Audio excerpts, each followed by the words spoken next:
Well, good afternoon, everybody, and thank you for joining us once again for another Calm COVID Convo. Now, I'm sure no one out there wants to talk about COVID anymore, especially from a business sense, let alone from a personal sense.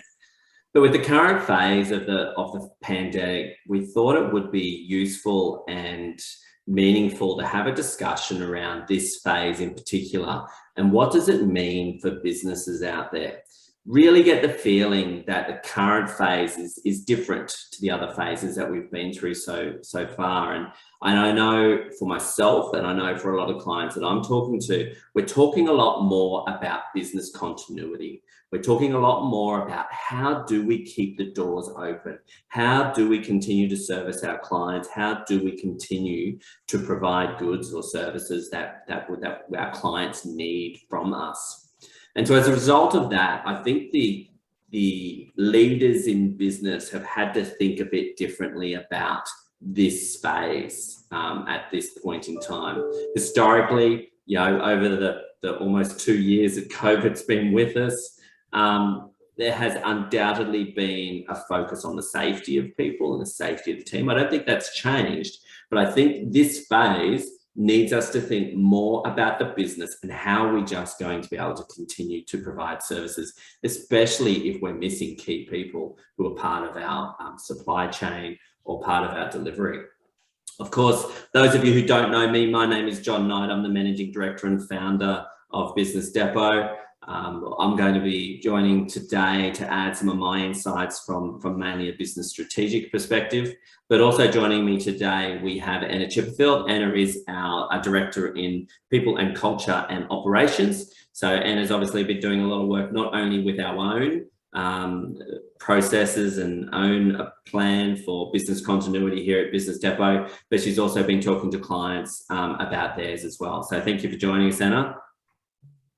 And of course, we also have Jason Daniels. So Jason is a director in our accounting team, also leads our bookkeeping team, but he also is our rep up here in the Brisbane office around tech advisory. So does a lot of tech implementations and those types of things. So other than just his general business advisory and accounting skills and tech skills, we're looking for his insights today too around the conversations he's having with his clients. Thank you for joining us, Jason. Of course, if anybody does have any questions today, please use the Q&A button down the bottom. We will monitor the chat as well, but the Q&A is a lot easier for us to manage. So if you don't mind trying to use the Q&A, that would be great. Now, I thought I would start today by discussing what we've done at Business Depot. And just using that as an example, I suppose, of the thought process that we've gone through to think about business continuity in the current phase. And I might just show a little bit of a graph that we've used, I suppose, to think through our plan for this part of the pandemic phase. And for us in particular, there was 3 key areas we need to focus on.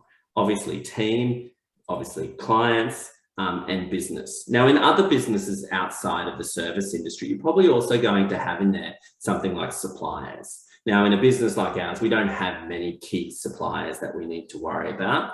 And other businesses may also have things in there like infrastructure and technology. We're pretty confident that our cloud-based infrastructure and technology is already ready for this type of thing. So it's just not included in there as its own circle because we just didn't think it needed the attention as these other 3 circles did. Now, in working through it and thinking about it, from a team perspective, obviously the focus is about minimizing exposure for the team, minimizing the risk for the individual and their families. And I think that's an important part of this phase of the pandemic is because it is so rife out there within the community at the moment, it's about not getting it from work and taking it home to your elderly grandparents or to your young children and those types of things. So a real safety first focus from a team perspective. Client-wise, obviously we've got to keep clients safe as well. The last thing we want to do is give COVID to a client. We'd like to give them good news in other ways, not giving them COVID. But there's so much going on out there in the business world at the moment as well that we want to make sure we can continue to deliver on their needs. I know there's a lot of transactions happening with businesses, a lot of businesses being bought and sold at the moment. So we want to be able to continue to deliver for them. And then when it comes from a business perspective, and this is selfishly our business perspective, we wanted to make sure we could continue to deliver the work so we can continue to pay the bills, and obviously minimize any disruption we have within our business. And that's where that business continuity sort of focus has come in. Now, if we have a look at where those three different circles sort of overlay, obviously team and clients, that's going to encourage us to minimize the face-to-face contact we have with our clients. From a business continuity perspective, we have to make sure we've got the resources we need to deliver. Now, when our team are sick, it's pretty hard to deliver services. And if we lost our whole team at the same time, that's going to be even trickier. And then last and not least, of course, where the business and the team sort of come together, it was pretty obvious that a work from home plan was going to be important for us. And that's why you're seeing the three of us today working from home. That, I suppose, summarizes the strategy around the approach we've taken at Business Depot. And I just reinforce that's for a services business where we're already confident within our infrastructure and our technology, and we don't have key suppliers. With that strategic mindset and I suppose strategic focus in back of mind, Anna, can you then expand a little bit more for us on what else we've done at Business Depot to make sure we're ready for this phase of COVID? Sure. So as John's mentioned, we are set up for all of our team to work from home, and we've had that set up in place for the last couple of years. So we can deploy quite quickly to get them working from home. And I suppose just to help with that decision making, we base this off a few things. One was the health advice. We were being encouraged to work from home. The rising number of Omicron cases and how infectious it is, the limited access to PCR and RAT tests, as they're now called, and the added fact that we who are vaccinated, and we're lucky that most of our team are vaccinated, are still to get our boosters, and a lot of us have kids who are still getting their vaccines. So that family safety, all of that sort of stuff came into play when we decided to work from home. And for each business, it is different. And we will talk a little bit about risk and that kind of stuff as we go along. There is, of course, one exception to this, and that is where someone cannot work safely from home that we needed to consider, or unable to get work done or completed at home. So there may be a face-to-face meeting that has to happen either with a client or with a colleague. And so we've also had to ensure that we've got all those usual protocols in place to make sure that's as safe an environment for someone to come into as possible. And one of the other things, John, just on team, is we took a pretty fairly strong stance on that exposure component, that rule around close contact. And we decided that if a team member suspected that either someone who they lived with or someone they'd been in contact with for a long period of time could have COVID, that we've asked them not to come into the office until they were sure that they did not have COVID. So that's a little bit different to the to the close contact rules, but we decided to take that stance as well. And Anna, that's the first time we've probably gone harder than the actual health directors on this. And if I give an example, I suppose, as to why we did that, over the Christmas New Year period, my kids had a close contact with somebody that was positive. If I just followed the health directives, they had to isolate, but I didn't have to, even though I'd spent 24 hours with my kids.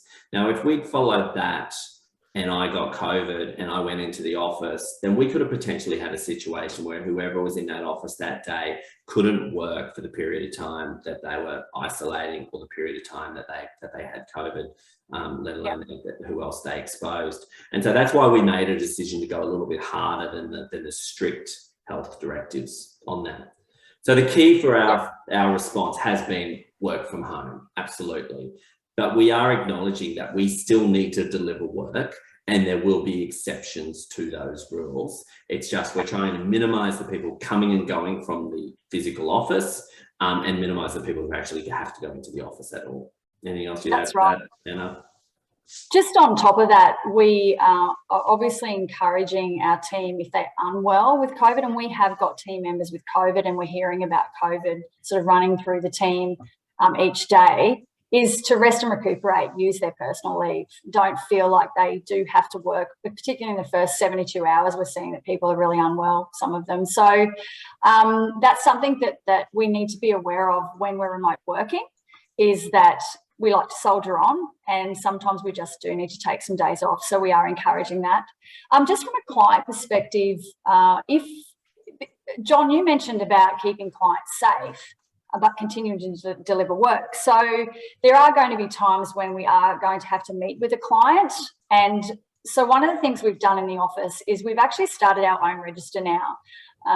The COVID app that is out and about everywhere, there seems to be this sort of understanding that that's probably going to not be in place for much longer. So we've decided to keep our own register and keep a list of who's coming and going, which is very small amount at the moment, but will sort of grow over time. And obviously the other couple of things is the mask wearing and the social distancing. But one final thing I just wanted to mention was we've actually said to our team to ask the client they're meeting with whether or not they're vaccinated. And so the team member really does have a choice as to whether they can meet or they want to meet with an unvaccinated person. And if they are unvaccinated and we need to deliver work in some way and it needs to be somehow face-to-face, and we have to work through the risks around that if that's got to happen. And that might mean putting them in a bigger room, more distance in between, Masks. wearing masks during a meeting, obviously all those things that we've learned over the last couple of years. Yeah, absolutely. We've got a question from Adrian. G'day, Adrian. When you ask someone not to come into the office due to a close contact and they cannot work productively at home, how do you pay them assuming they are a permanent employee? Anna, do you have an answer on that one? So I'm just going to work this through again because I can't see the question. So we've asked them to stay away because they've had a close contact. They've had a close contact and they can't work from home. Yeah, and it might be that they're in the construction industry or something. So maybe they can't, maybe they actually have to work with their hands. Well, I'm just going to talk to what we have. So for us, we've made that a rule, right? So we have to look at that. And I haven't run this past you, John, but we'd probably have to look at paid leave or some sort of payment there because we've decided that that's our rule. If it's a government directive, there is unpaid pandemic leave still in place. I was just looking it up this morning. There are a lot of pandemic rules through Fair Work that are no longer in place, and I will talk to those as well, but the unpaid pandemic leave is still in place, so it's probably worth having a look at that. Yeah, maybe Adrian reach out on that one. It sounds like a fairly specific question. I'm sure Anna would be able to direct you or point you in the right direction. Melissa, g'day Melissa. She's got a question. Have you found issues with productivity with work from home, and how did you overcome this? Might ask you that one as well, Anna. How you perceive things from a productivity perspective. Yeah, and I was going to sort of make a comment later on, just talking about remote working. It doesn't work for everyone. So what we found with our team is they're okay to a certain point, and then they start to get a bit of fatigue around working from home, being at home, having to, log into the computer, everything's on the, Slack or what have you. And so I think the only thing we can do at the moment is keep in really close communication with people and measure how they're going. We do have a rule that if we do need to bring someone into the office for some training or something to do with the client work, we can do that, and we've just got to put some precautions into place. So if you can't work safely from home, we have a rule around that to help them. But so far we've found they're okay. I mean, Jason, what do you think with your team? You had a little bit of insight there too? I guess one of the things I'll talk to a little bit later, some of the technology tools we put in place to enhance that communication, reduce the reliance on phone and email. But one of the big things that we've done as a team is we have a daily stand-up at 8:30. It's 15 minutes. Everybody jumps onto a Zoom call, or you could use Teams. The whole team are there, and we basically just quickly list off in bullet points what we're going to achieve for the day, what our questions are, who might need to catch up, so we can set up one-on-one calls and basically set our day up in advance and go through any issues we may have had from the prior day. So where we don't have that face-to-face contacts, we're finding other ways to do it. And we try and keep that to 15 to 20 minutes. So really short, really sharp bullet points about what we're getting done today, what the hold-ups might be, what we might need from someone else. that's that connection and communication thing again, which we all learned during lockdowns and all those types of things. And just thinking about Melissa's situation here, I think I'd probably add to Anna's comments where if they can't work from home safely, then they might be one of those exceptions that come into the office. But I would add to that, if they can't work from home safely and effectively, then that just means you need more stringent in-office rules, I think, to make sure that they don't get that, whoever's in the office that day don't all get COVID at the same time. And that probably leads into the next point I wanted to talk about. And that's around, there's always been a lot of discussion around A and B teams, especially within a services environment like accounting or real estate and those types of things. And where that sort of comes from is it comes from, if COVID comes into the office, what team is going to be exposed? And you don't want your entire team exposed at the same time. And I've been and I think we need to think about that a little bit deeper and a little bit further than what we probably did 12 months ago with lockdowns and different things. And that's what I talk about when I refer to the royal family approach, in that you're never seeing the Queen and the heir to the throne on the plane at the same time.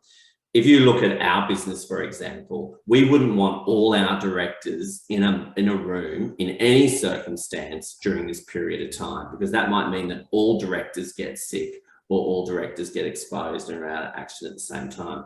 Same thing could happen if you look at the different teams within a business. The logical thing, if you were doing A and B teams, is bring in all of one team on the same day, rather than split that team so that that team in itself is A and B. Now, I'd encourage the latter, in that we don't want all of one team that work on one particular group of clients' affairs to all go down at the same time, because that's going to make it really hard if the clients need some. And so that's what I mean by the royal family sort of approach. Really think about who needs to work together, and if it's important that they don't all go down at the same time, that we need to sort of think about a different way of splitting those teams, rather than some of the more what feels obvious as to how to bring those teams into the office. Jason, I know we've been doing a lot talking about business continuity, and business continuity plan in itself is something that's obviously got a lot more attention within the last 2 years. Just briefly, just touch on for me, how would you actually describe a business continuity plan, and how would someone go about putting one in place? So a business continuity plan is basically the steps you would need to take to keep your business running and cash flow coming in the event that there's a circumstance or an event that's outside of business as usual, has a significant impact on the business. Historically, we've typically prepared them, like if you go sort of pre-pandemic, it was the sort of thing around, right, what if the building catches fire? What if we've got a major plant breakdown? Whereas with COVID coming in, we're seeing a lot more now, it's becoming more of a business impact assessment. So we're looking at, well, what are the risks to the business? What happens if we can't have the team come in? What happens if we have key personnel off sick? What happens if, like we're seeing with supply chain issues at the moment, we've got suppliers we've got delays in supply or delays in being able to deliver to customers. So it's working through those what if type scenarios, brainstorming as a team, what you can do and what some of your alternatives might be, so that if it does happen, you can basically pull out the plan and press the go button. Yeah, like you said, the historical business continuity plan was probably dealing with what if the place burns down and we lose our documents. And even the 2011 floods, we probably never predicted where our office was at the time, that the car park would fill with water, and that just happened to be where the electricity substation was. You can't forecast everything. And so I think the best business continuity plans, or the best business continuity strategy, might be a better way to think about it, is actually the work you do on the fly, the work you do where, now this has happened. How is that going to affect us to deliver work, keep safe, and all those different types of things, which is no different to any other business plan that you do within your business, is it? Business planning is typically, where are we now, where do we want to get to, how are we going to get there? If we overlay a continuity or a risk lens on that, then where are we now, i.e. where are the risks? Where do we want to be? We want to eliminate those risks. How can we do that? And if you apply that simple methodology, I think that can continue to look after us. Have you got any tools or anything you'd recommend, Jason, for somebody who does want to put a more formal, I suppose, business continuity plan in place? Yeah, so there's probably two places I'd refer people to, and we can certainly post the links. One is business.gov.au have a business continuity plan checklist and document. Yep. The Institute of Chartered Accountants also has a very good document that's probably got a little bit more detail to it and a little bit more in terms of checklists and things to think about. But my recommendation would be to start with your business plan, basically work through what are the risks, and start to basically tick off the what if type scenarios. Look at the sensitivities in your business. Yeah, and Jason, you referred to the Chartered Accountants document Yes. that they have available out there. I thought I'd just pop it up on the screen because one of the things people don't often struggle to think about is what are the risks. Correct. Now, I do a lot of business valuations for Business Depot. So this is something that is just part of the valuation process. What is the risk within this business that the income won't continue into the future? And so it's no different to doing a valuation, just looking at it with a different outcome. And so I just thought I'd show up this checklist just quickly. What are some of those new or enhanced risks with where we are at the moment? What if staff are not available when needed? What if is there a key staff member that deals with particular clients or a particular type of product? Is there critical information for effective operations to continue that they don't have access to if they're working remotely, for example? Insurance, what if the insurance doesn't kick in? Staff training, policies, IT backups, cybersecurity. And I want to come back to the cybersecurity sort of one to talk about a little bit as well in a moment. How do we do procurement protocols, physical controls, confidentiality and privacy? People working from home, what does that do to your confidentiality with different sort of information? So I thought I'd just pop that up there just as a bit of a prompt of some of those things to sort of think about within there as well. Anything to add to that about business continuity plans, Jason? I think it's really working through, if you look at a lot of what we do in business planning and looking at what the impact is, particularly around suppliers and customers, again, is probably not something people have focused on in the past. They've been very inwardly focused. And I think it's potentially having some conversations with key customers and key suppliers about what their plans are. Yeah. And thinking about how you factor those into your plans as well. Yeah, good stuff. And a big part of a services business in particular is around the team and how to keep them safe while still delivering the services or enabling them to deliver the services. Do you have any tips or resources, I suppose, from that HR, people and culture sort of perspective to help keep the business ticking over while we're operating the way we are? Yeah, some of the things I thought about, one thing's for sure is that Omicron has shown us that I think something of some particular description is here to stay, and we're going to get a lot of ebbs and flows for a little while longer. And one of the things that I found over the last couple of years is I continued to have to flex and adapt and change things.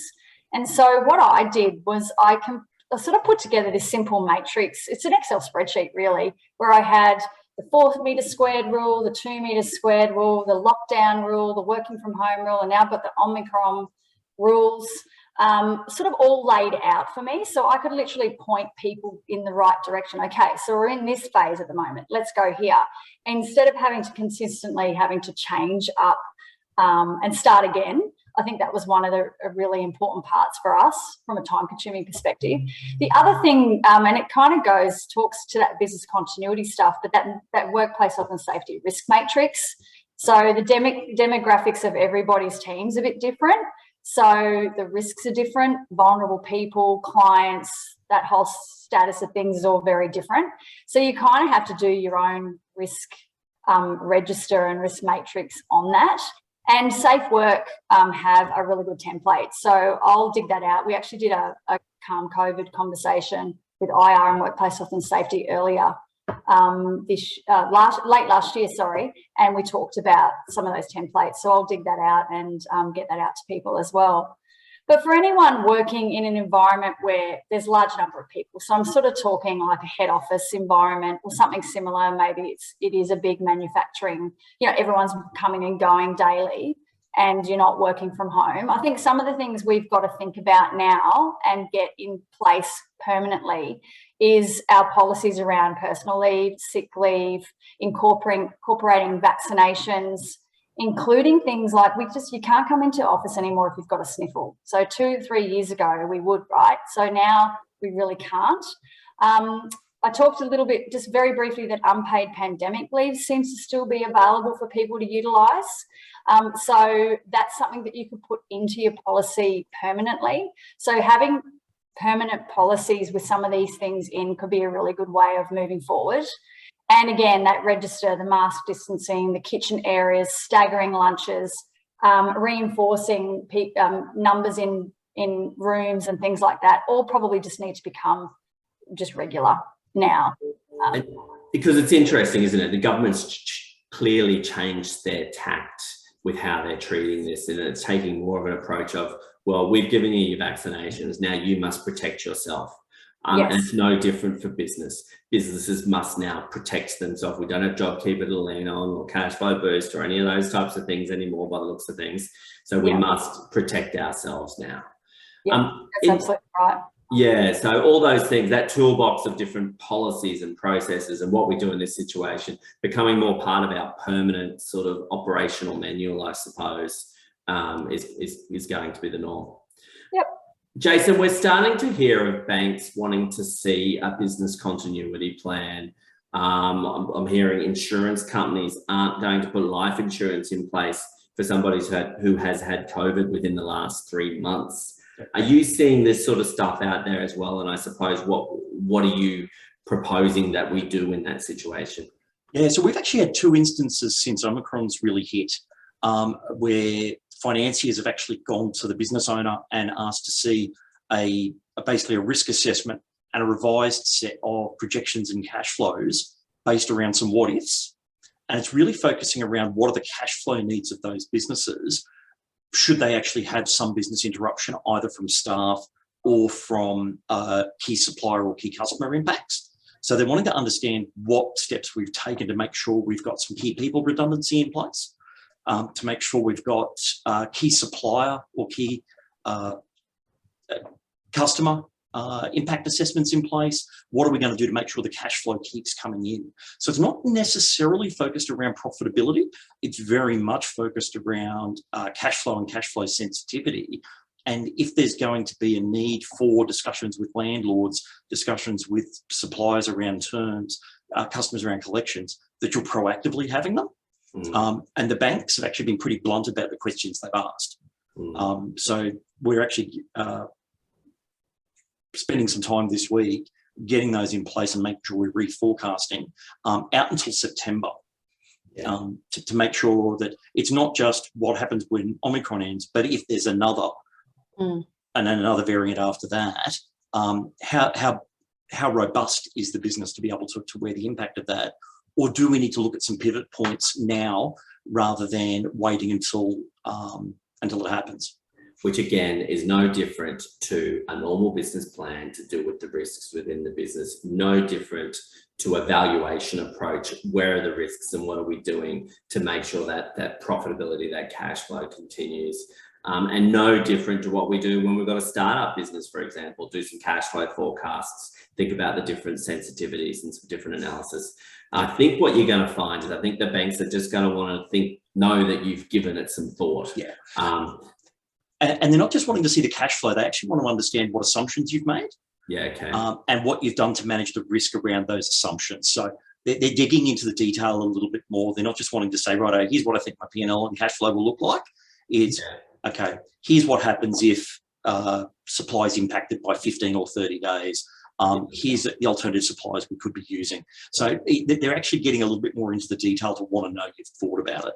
Yeah, as has been the case throughout the entire pandemic, you've got different states, different locations, different industries being affected in many different ways. And you've got to feel for some of these industries like the hospitality industry who were locked down for so long. But we now have this hospitality industry which is allowed to trade, but if they get a case and all their workforce is gone and they can't deliver, they're shutting down anyway, but they've still got all the costs of operation. And so you've got a feel for all those different types of businesses out there, but having a plan and showing you've thought about what you would do in that situation. Maybe it's even making sure you've got some working capital in reserve. Maybe it's getting that loan application in place now for a bit more protection into the future. And some of it, John, is the fact that Omicron has actually changed some customer behaviours. Yeah. So even though some of the, if you look at the southern states that had different government incentives and different rental allowances in place, those are theoretically gone, but the retail customer hasn't necessarily returned, or hasn't returned in the same way because they're restricting their movements because of Omicron. Yeah. So it's working through some of those impacts. And every business, as you know, has got its own personality. Yeah. And so the impact will be different in each business. Yeah, people just aren't going shopping and so forth. Has a flow-on effect to coffee shops and everything. Nikki's got a question on the Q&A for us. What are your suggestions on managing the return to work when you have a mixture of those who have had COVID versus those who haven't? Do you think those who have had COVID can come back in full capacity and then manage those who haven't had it differently? And I might go to you on that one. Do you think there is any need to differentiate between those who have had it and those who haven't? No, my personal view is I don't think we do. I think all of those usual protocols that we've got in place, again, we talk about that individual responsibility to protect yourself and your health. Yeah. I think that if someone's feeling unsafe, if someone's feeling like they can't socially distance properly at work and they're sitting very close to someone and they've got some personal concerns about that, then I think we've got to listen to those and help them sort of manage that. I mean, I'm not a medical doctor at all, but I would say that once someone's totally recovered from COVID and they're feeling fine and they're not testing positive to anything, I think they're fine to come back to the office if they're following the protocols for everybody. Yeah, I tend to agree with you, but I suppose the only thing I'd add to that is if you've got a team member who has some sort of anxiety or stress about that, you probably need to hear about that and create something that removes that anxiety for them, because that's probably, you probably don't need that getting around the place either. Well, exactly. And there's probably some training or some guidance that we need to talk to our team about, having some awareness around that anxiety that people are going to have. Like a kitchen environment's a really good example. If you're all in the kitchen and someone can't get into the, come and have their lunch and they're feeling unsafe because a whole bunch of people have decided not to wear a mask when they've been asked to, and these sort of things. So I think we've got to come down a little bit harder on people who aren't following the protocols in the office or in the work environment because of that anxiety that could be hanging around. Yeah. Jason, technology has a big part to play in a business continuity plan. We saw so many businesses embrace cloud technology and all different types of things during the pandemic, or in the last 2 years. Where are we at now with technology? Is there things we should be concerned about? Is there still opportunities there for businesses to reduce their risk? There's absolutely still opportunities. So there's opportunities from both a workflow and a work management point of view. And the majority of the quick wins are in and around those communication and sharing tools. So things like Slack and Teams are great from a team communication perspective. You've then got tools like Notion and Trello, which for example, we've moved to for doing that individual workflow management, the task management. So whereas we might have had a conversation, or people might pop their head in to have a quick conversation or a quick question, we can use products like Slack now to do that. We can record where we're up to on jobs using things like Notion and Trello, so that if somebody does go down, you can basically have somebody come in and pick that straight up as to where that's up to. The move to cloud, though, has also brought, I guess, a whole new set of risks around it. You've now got people who are, I guess, suffering a little bit from app overload. They've now got a lot of logins to a lot of different products, integrations between those products, creating manual workflows where the integrations haven't been set up. So we're seeing a lot of opportunities now around how do we get automation between these tools. And some of that is as simple as turning on automations that are there. Others, it's a case of mapping out the workflows and looking for the quick wins. You've then sort of moved to that next step, which is, I guess, the risk piece. And in the period prior to Christmas, we've seen sort of an explosion in things like the malware and the hacking. There's been a couple of quite public instances of ransomware coming to play in a payroll system in the US, which impacted a lot of health and medical in Australia. We've also seen it in SMEs around hacking of social media accounts and locking people out of their social media and locking people out of email. So they're the sorts of things that you really need to sort of start to think about. So if someone has made the big move into the cloud and some of those types of things, Jason, probably a good time now to be thinking about cybersecurity and thinking about strengthening that now, because I know many businesses made the move really quickly. Now probably time to reflect and just make sure that security is in place. And there's a couple of things that you could be doing right now. Most of the tools have two-factor authentication. Yeah. And people have fought against that. I strongly recommend turning it on. Using a password product like LastPass, so that not everyone's using password 1 as their password, but actually using a password that's difficult to crack. You've then got things like some basic training for staff around phishing attacks. So knowing the source of an email that's coming in, not clicking on links that you don't know where they've come from, not sharing passwords with, and for some reason it's really prevalent in the social media space, where people are looking to boost their social media. They'll share their password, and then the next week they're being subject to ransom because their passwords have been changed. Yeah, I think there's some good tips in that with so many people moving to the cloud. If you think about the real estate industry, which has probably already embraced cloud a lot, I think there is no doubt that they need to probably emphasize the cybersecurity available to them. You know, I know in our office alone, this guy by the name of John Knight is always sending emails asking people to transfer funds and to call them urgently and all those types of things. And so that education around the things to look out for with those types of things are really, really important.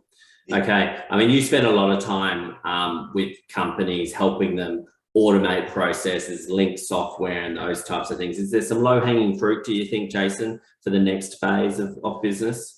Absolutely. It's at the moment, there's a lot of manual processes that still happen with things like Word and Excel, processes that are still effectively, we've taken what was on paper and put it online. Yeah. The next step is around how do you start to put some processes in place where you capture the data once, use it multiple times. And don't underestimate the efficiency gains you get, let alone the more accurate data you get by doing that. Correct. We know from work we've done with the ATO that about 45% of information that is keyed on a form is keyed incorrectly. Yeah. So if you start capturing that automatically, feeding it, reusing the data, some of the simplest things you can do will actually provide you with the biggest efficiencies and better timeliness of information. And ultimately make you more resilient when you need to shut the office, or there's pandemics or fires or floods or any of those types of things, assuming all these things are, of course, done in the cloud. And I want to wrap things up. If anybody has another question, please quickly jump on the Q&A. We've got one more in there from Paul, which I'll get to at the end. But if anyone has any more, jump on there now. And a last question for you is, at least in Queensland, we now have this delayed start of the school year, although I think they backtracked on a bit of it today or something or other. Do you have any thoughts or things on what businesses need to do to take into account that impact? Yeah, look, I think the good news is we're not homeschooling. Yeah. And most of us are affected by that. So the kids are on holidays still, so I think that's a good thing. I think it is going to affect some of us in our working day, and it depends on the job we do, obviously. But one of the things that I did want to mention to people was that depending on the award that is related to your business, the spread of hours that they approved during the pandemic, which we're still going through, some of those have been removed now and are not relevant. So if you are looking at talking to parents about being able to spread their hours, which is one of the really good things we can do with parents who've got kids at home, is they might start a bit earlier, have a break during the day, finish a bit later. Those spread of hours is something that we need to look at to not attract overtime. So, for example, one award might be 7 a.m. to 7 p.m. Another award, like the manufacturing, will be 6 a.m. to 6 p.m. And we just need to know as a business owner what's relevant to us, and from a payroll perspective, what we have to do there.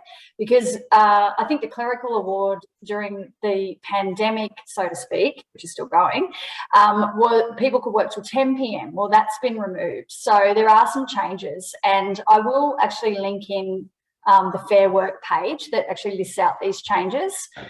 So apart from the spread of hours, I think the other thing that we just need to do is talk to the individual people and see how it is actually going to affect them, and whether or not they do need to tweak their hours or tweak the way they're working just for those couple of weeks before the kids go back to school.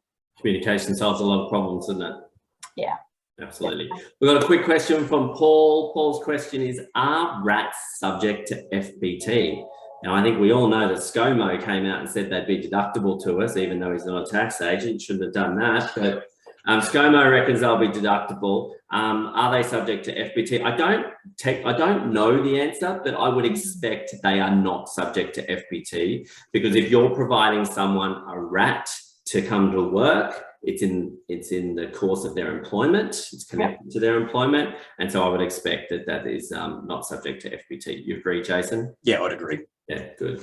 Guys, I'm going to wrap this up unless anyone else has any more questions they want to jump on there with quickly. One final tip or closing remarks, I suppose, for businesses to think about now in this current phase, which I think, more about business continuity than anything else. And I might start with you, Jason. Is that all right?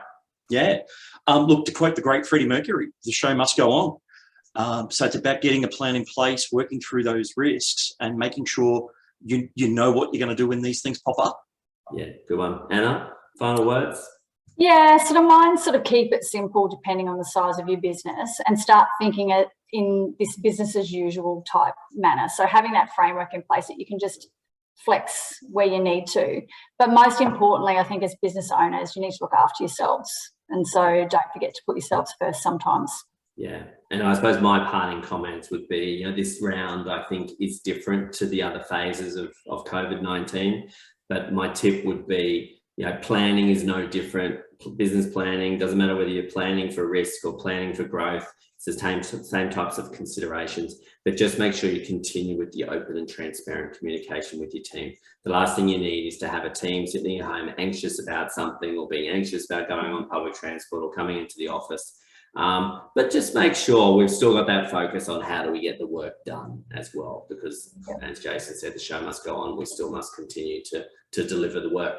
Guys, we will have a recording of this video available. It will come out on email. We'll include some of the links that we've both or all referred to throughout the conversation as well. If anyone does have any further questions, Adrian, if you'd like to ask that question to Anna, please reach out. Otherwise, our number is 1300 B Depot. That'll get you through to our reception here, or check out businessdepot.com.au. There's lots of Calm COVID Convo recordings on there, whether it be HR, IR, business, tax, whatever, it's all on there. But as I said, don't hesitate to reach out if anyone does have any questions. Thank you for joining us today. Thank you, Anna. Thank you, Jason. Thanks, everyone. Thanks, everyone.